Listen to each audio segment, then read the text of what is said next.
오늘의 말씀 요한복음 6장 41절에서 59절. 자기가 하늘에서 내려온 떡이라 하심으로 유대인들이 예수에 대하여 수군거려 이르되 이는 요셉의 아들 예수가 아니냐. 그 부모를 우리가 아는데 자기가 지금 어찌하여 하늘에서 내려왔다 하느냐. 예수께서 대답하여 이르시되 너희는 서로 수군거리지 말라. 나를 보내신 아버지께서 이끌지 아니하시면 아무도 내게 올 수 없으니 오는 그를 내가 마지막 날에 다시 살리리라.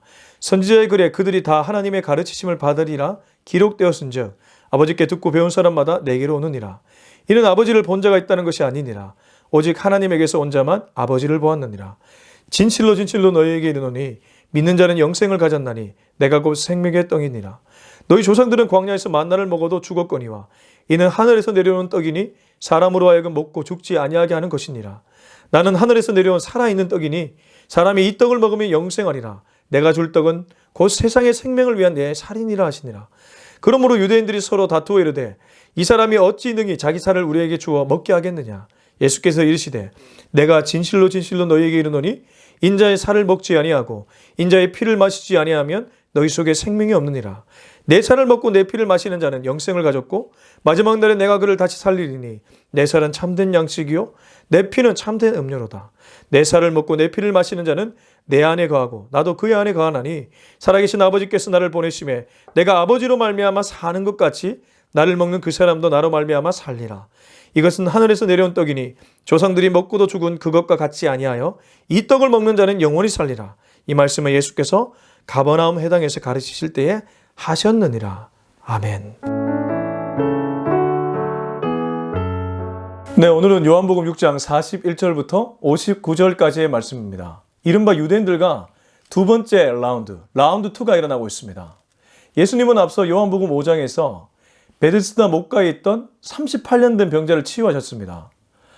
이 오랜 기간 동안 자신의 병을 치유하지 못했던 병자를 기적처럼 일으키셨는데 안타깝게도 그날은 안식일이었고 안식일에 병자를 치유했다는 이유로 예수님은 박해를 받게 되었습니다. 유대인들에게 박해를 받게 되었죠. 그때 예수님은 유대인들에게 자신이 누구신지를 선포하셨습니다. 그리고 요한복음 6장에 와서 예수님은 오병이어의 기적을 보이셨습니다.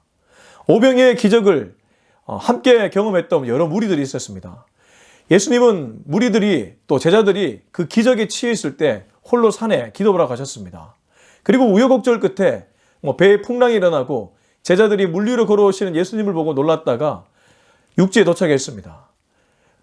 기적에 함께 있었던 무리들은 예수님이 궁금해서 찾아왔고 그들에게 예수님은 아주 멋진 강의를 해주셨습니다.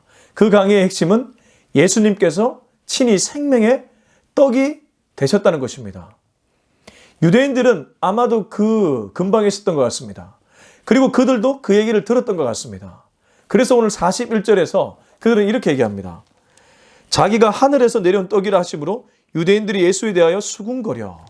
그들은 지금 수군거리고 있습니다. 예수님을 앞에서 박해했을 뿐만 아니라 예수님이 하늘에서 내려온 떡이라고 하니까 도무지 이해되지 않고 하늘에서 내려온 떡이라 하면 곧 하늘 아버지를 가리키는 것인데 이게 무슨 말인가? 그리고 나서 수군거리고 있습니다. 저는 이들이 수군거리는 내용보다 수군거리는 행위에 좀 집중했으면 좋겠습니다. 이게 무슨 말이냐 하면 지금 유대인들은 앞에서는 예수님에 대한 박해를 할 때 자신들의 프레임, 이 틀로 박해를 했다면 두 번째는 죄인들의 아주 전형적인 습성이 나오고 있기 때문입니다. 죄인들의 전형적인 습성 중에 하나가 수군거림입니다. 지금도 우리 주변에는 수군거린 사람들 많이 있습니다. 흔한 말로 뒷담화라고도 볼 수 있겠죠. 뒷담화 할 수 있습니다. 때로 뒷담화를 통해 스트레스가 풀리기도 합니다. 그러나 억울한 뒷담화들도 꽤 많이 있죠. 이를테면 객관적으로 그 사람을 정확하게 알지 못한 채 풍문으로 들은 것만 가지고 그 사람에 대해서 수군수군거리는 것. 이런 것이야말로 위험한 행동이고 죄악의 극치라는 것이죠. 죄된 모습에서 나오는 특징 중에 하나가 수군거림입니다. 나중에 신약 성경에서도 여러 죄들 중에 수군거림을 얘기하고 있습니다. 여러분, 우리 입술이 수군거리지 않아야 됩니다. 수군거린다는 것은 찬양하고 기도하고 설교하고 말씀을 전하고 이런 것과 완전히 거리가 먼 행위이죠. 굉장히 가볍고 경망스러운 행동일 뿐만 아니라 누군가를 아프게 하는 행동입니다. 근데 제가 앞서 얘기를 하지 않았지만 오늘 41절부터 6장 41절부터 59절은 두 단락으로 나눌 수 있습니다. 41절부터 51절까지를 한 단락으로 52절부터 마지막 59절까지를 두 번째 단락으로 볼 수 있는데 이것이 참 희한하게도 점진적으로 강화되는 유대인들의 어떤 행위가 점진적으로 강화되는 모습을 띠고 있습니다. 좀 쉽게 표현하면 사람이 처음 죄를 지을 때는 그 죄가 가벼운 죄일지라도 양심의 거리낌이 있어서 내가 이러면 안 되는데 라는 마음을 가집니다. 그런데 계속 그 일을 하게 되면 어떻게 됩니까? 고착되고 때로는 양심이 이제 하인 맞아가지고 자신을 죄를 짓는지도 모릅니다. 그리고 종국에는 중범죄까지 이르게 됩니다. 지금 유대인들이 첫 번째 단락, 두 번째 단락에서 그러한 경향을 보이고 있다는 것이죠. 이들의 첫 번째 출발은 수군거림이었습니다. 이 수군거림이 얼마나 나쁜 행동인지 뒤를 보면 알 수 있습니다. 42절 이르되 이는 요셉의 아들 예수가 아니냐 그 부분을 우리가 아는데 자기가 지금 어찌하여 하늘에서 내려왔다 하느냐. 이들이 수군거렸던 이유는 자신들이 예수님을 알고 있었다고 착각했기 때문입니다. 그들이 알았던 예수님은 어떤 예수님이었습니까? 나사렛 목수 예수였습니다. 요셉과 마리아의 아들이었던 예수, 콧질질이 예수, 그냥 집 고치던 예수, 망치질하던 예수, 그런 예수인데 네가 하늘에서 내려왔다? 네가 선지자라고? 네가 하늘에서 내려온 떡이라고? 말도 안 되는 소리하고 앉아있네. 이게 그들의 프레임이었다는 것이죠. 그래서 이들은 수군수군거렸습니다. 지금도 우리 주변에 이런 일들이 일어나지 않습니까? 내가 아는 그 작은 정보 가지고 남을 판단하고 남을 정죄하고 공동체 안에도 나와 좀 다르다는 이유로 그 사람을 판단하고 정죄하고 참 이 다름을 받아들이지 못하는 민족만큼 아주 좀 좁쌀 같은 민족이 없다는 생각이 듭니다. 그 마음이 얼마나 좁으면 그 하나 품어주지 못하겠습니까? 결혼하면 배우자가 나와 다름을 평생 품어야 됩니다. 서로 품는 것이죠. 한 사람이 일방적으로 품는 것이 아니라. 그래서 나의 가장 최고의 성화의 선물이 배우자라고 말하지 않습니까? 나를 다듬어주는 최고의 선물. 그런 눈으로 아내를 보고 그런 눈으로 남편을 보면 사랑스러울 겁니다. 지금 유대인들의 눈에 예수는 사랑스럽지 않죠. 지금 유대인들의 예수는 전혀 자신들을 이해할 수 없고 오히려 어떻게 하면 저 자식을 힘들게 해볼까, 골탕 먹여볼까 이런 생각을 하고 있다는 것이죠. 43절입니다. 예수께서 대답하여 이르시되 너희는 서로 수군거리지 말라. 예수님이 화가 나셨던 것 같습니다. 그래서 직설적으로 말합니다. 너희는 서로 수군거리지 말라. 참 그렇죠. 앞에서 대놓고 말은 못하고 뒤에서 수근수근. 공동체 안에도 조직 생활할 때 이런 사람도 있지 않습니까? 꼭 앞에서는 말 못하고 뒤에서 수근수근. 뒤에서 수근수근. 이 수근하는 사람들의 영은 정말 악한 영들입니다. 담대하고 믿음의 사람일수록 잘 수군거리지 않습니다. 수군거린다는 것은 지금 그 사람이 은혜에 사로잡히지 못했다는 증거이기도 합니다. 말씀을 듣거나 읽지 않다는 증거이기도 합니다. 말씀을 매일 듣고 말씀을 매일 먹고 말씀을 매일 읽는 사람들은 수군거릴 틈이 없습니다. 하나님의 정서에 사로잡혀 있기 때문입니다. 근데 그 정서에 사로잡혀 있지 않으면 종교생활, 이 신앙생활을 하면서도 수군거릴 수 있다는 것이죠. 예수님은 단호하게 얘기하십니다. 서로 수군거리지 말라. 오늘 이 말씀이 나에게 주는 하나님의 메시지입니다. 여러분 평생토록 서로 수군거리지 맙시다. 서로 수군거리는 영을 완전히 쫓아내 버리십시다. 그래야지만 저와 여러분이 삽니다. 저와 여러분의 가족이 삽니다. 수군거림의 영은 가족을 죽입니다. 나를 죽이고 가족을 죽이고 공동체를 죽입니다.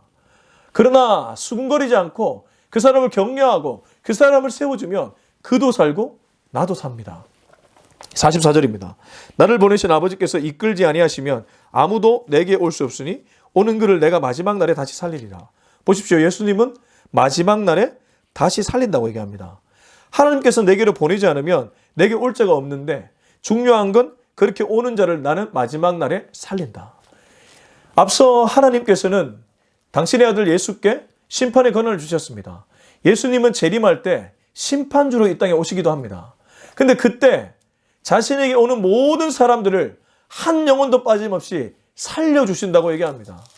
예수님은 유대인들이 수군거릴 때 어떻게 하면 영혼을 살릴까에 골몰하셨습니다. 저와 여러분의 삶도 그래야 될 줄로 믿습니다. 여러분, 신앙은 어렵지 않습니다. 단순합니다. 어떻게 하면 살릴까를 고민하면 그게 바로 신앙입니다. 어떻게 하면 나를 살릴까? 어떻게 하면 남을 살릴까? 어떻게 하면 내 가족을 살릴까? 어떻게 하면 내 공동체를 살릴까? 이걸 고민하는 사람이 신앙생활을 잘하는 사람이라는 겁니다. 자, 이제 45절입니다. 선지자의 글에 그들이 다 하나님의 가르치심을 받으리라 기록되었은즉 아버지께 듣고 배운 사람마다 내게로 오느니라. 아버지께 듣고 배운 사람, 그리고 선지자의 글, 이건 어떤 의미에서 구약을 가리키겠죠. 모세의 율법을 가리키겠죠.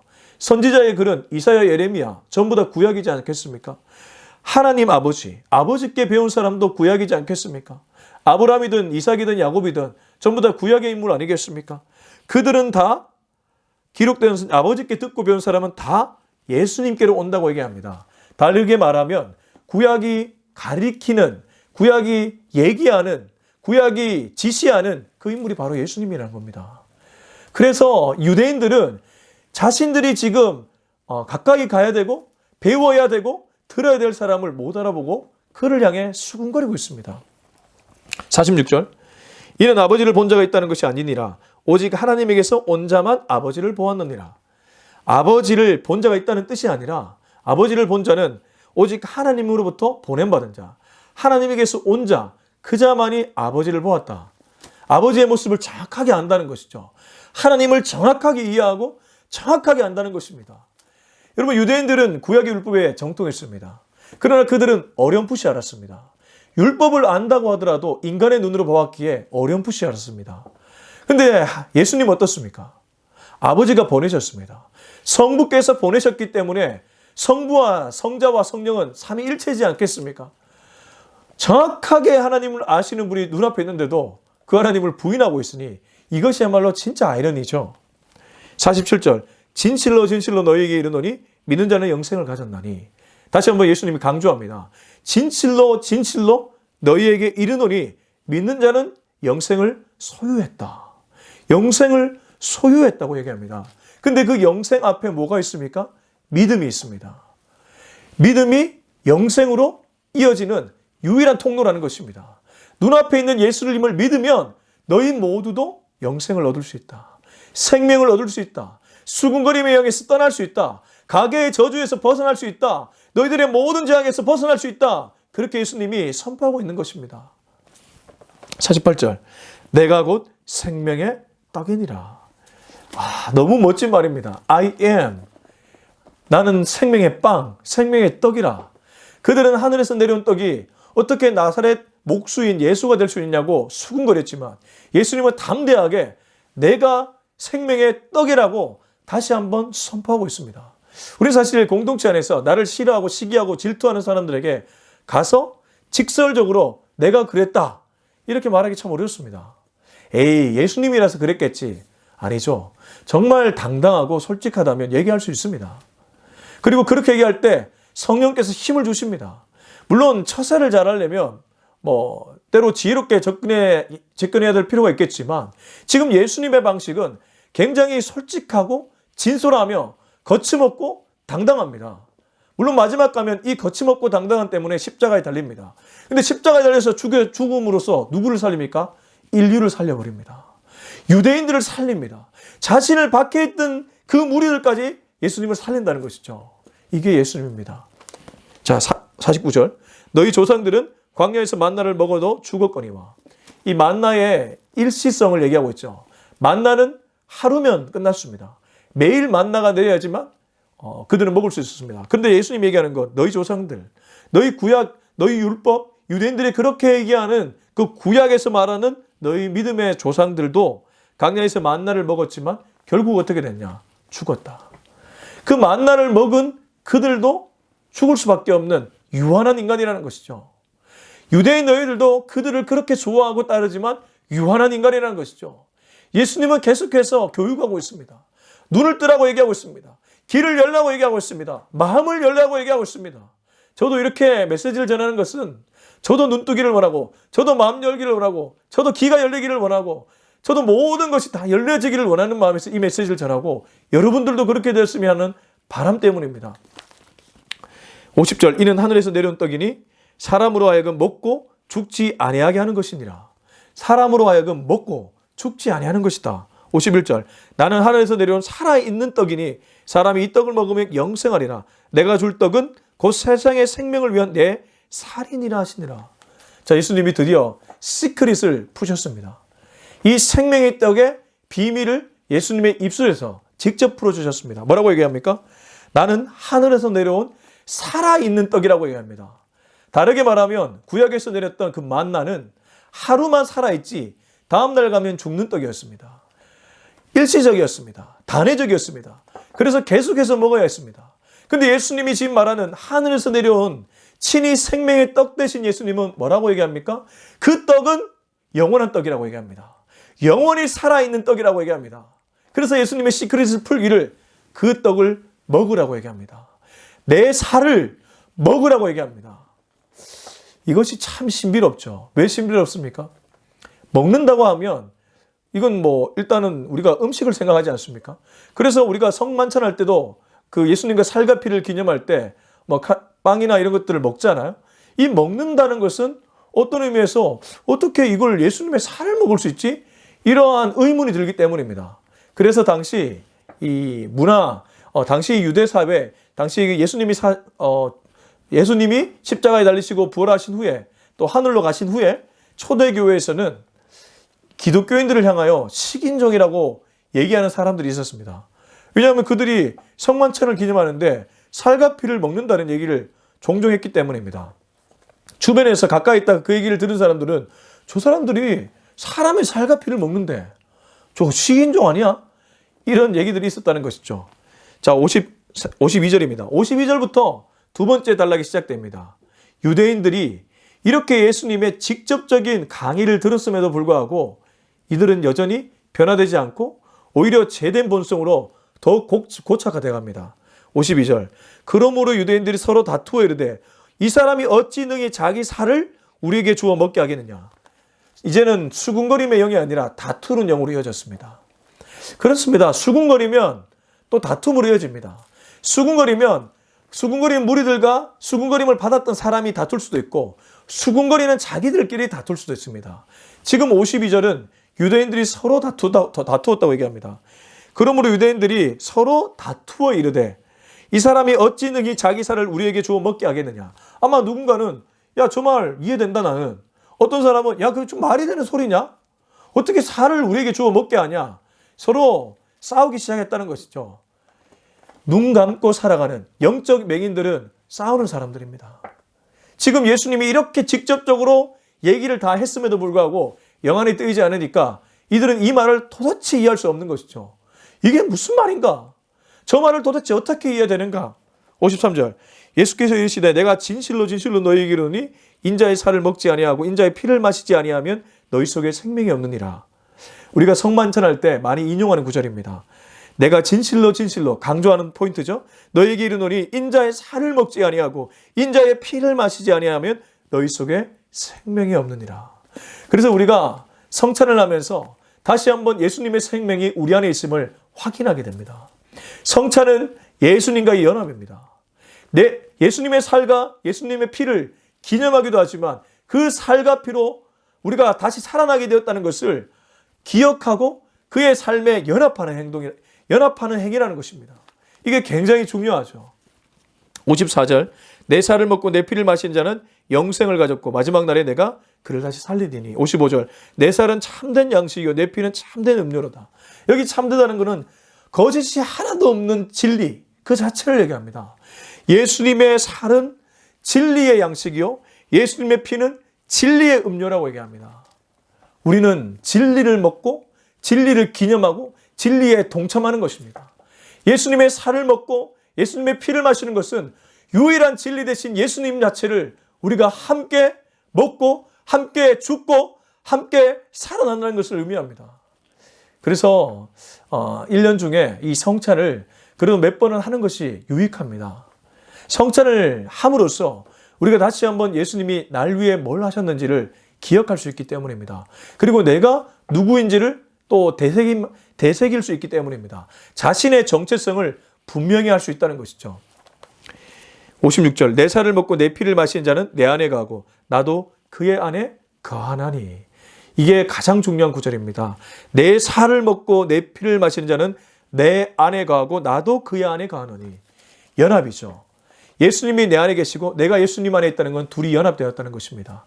그래서 성찬을 하는 모든 사람들은 예수님과 연합되었음을 공표하는 것입니다. 나는 예수님과 연합되었다. 나는 예수님과 완전히 하나 되었다. 나는 예수님과 연합되었다. 그분이 내 안에 계시고 내가 그분 안에 있다. 이제 내 인생의 주인은 예수님이다. 이거를 고백하는 행위가 바로 성찬이라는 것입니다. 얼마나 감사한 일인지 모르겠습니다. 우리같이 보잘것없는 사람들, 제약투성인 사람들, 생각하는 것도 음란하고 추악하고 더럽기 짝이 없는 우리들이 고결하고 거룩하고 이 땅을 위해 자신의 몸을 불사르게 내어주셨던 예수님과 연합할 수 있는 축복을 주셨으니 이거만큼 큰 은혜가 어디 있습니까? 57절 살아계신 아버지께서 나를 보내시며 내가 아버지로 말미암아 사는 것 같이 나를 먹는 그 사람도 나로 말미암아 살리라. 내가 아버지로 말미암아 사는 것처럼 나를 먹는 그 사람도 나로 말미암아 살리라. 그래서 우리가 예수님과 함께 죽고 예수님과 함께 살아났다고 얘기합니다. 연합이라는 것은 예수님의 삶에 연합했다는 것인데 예수님의 삶은 특별히 가장 중요한 십자가의 죽음과 3일 만의 부활. 우리가 예수님과 연합했다는 이 자체는 예수님과 함께 죽고 예수님과 함께 살아났다는 것을 의미한다는 것이죠. 뭐에 죽었습니까? 죄에 죽었습니다. 뭐에 살아났습니까? 의에 살아났습니다. 예수님께 살아났습니다. 예수님이 우리의 죄를 담당하시고 십자가에 못 박혀 죽으셨습니다. 처절하게 죽으셨습니다. 그만큼 우리의 죄가 더럽고 추악하고 무겁고 엄청났다는 것입니다. 그리고 예수님은 3일 만에 영광스러운 모습으로 부활하셨습니다. 의의 사람으로 거듭나셨습니다. 완전히 부활하셨습니다. 우리도 마찬가지죠. 예수님께 연합했다는 것은 나의 저기 밑바닥까지 있었던 죄의 모든 것들을 끊어버리고 다시 예수님과 함께 살아났다는 것을 의미합니다. 예수로 옷을 입는다는 것이죠. 더럽고 추악한 내 거추장스러운 옷을 벗어던지고 예수님의 고결하고 정결하고 거룩한 옷을 입는다는 것입니다. 저와 여러분은 그 옷을 매일 입어야 될 줄로 믿습니다. 여러분, 인간은 죄를 향한 경향성이 있습니다. 이 조나단 에드워즈라는 유명한 사람이 말했던 것인데 가만히 있으면 죄의 본성이 나를 거리로 인도합니다. 우리가 열심히 말씀을 읽고 설교를 듣고 기도를 하고 이런 영적인 행위를 하지 않으면 나도 모르는 사이에 죄를 향해 가기 때문입니다. 그래서 죄를 향해 죽고 의에 향해 다시 살아나는 이러한 몰티비카치오, 비비비카치오, 죄는 죽고 의는 살아나고 죄는 죽고 의는 살아나고 이 생활을 매일 해야 된다는 것입니다.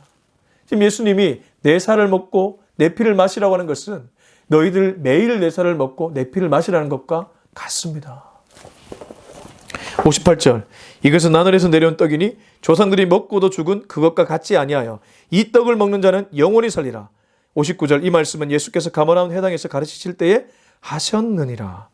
회당에서 예수님이 유대인들을 향해 이 말씀하셨습니다.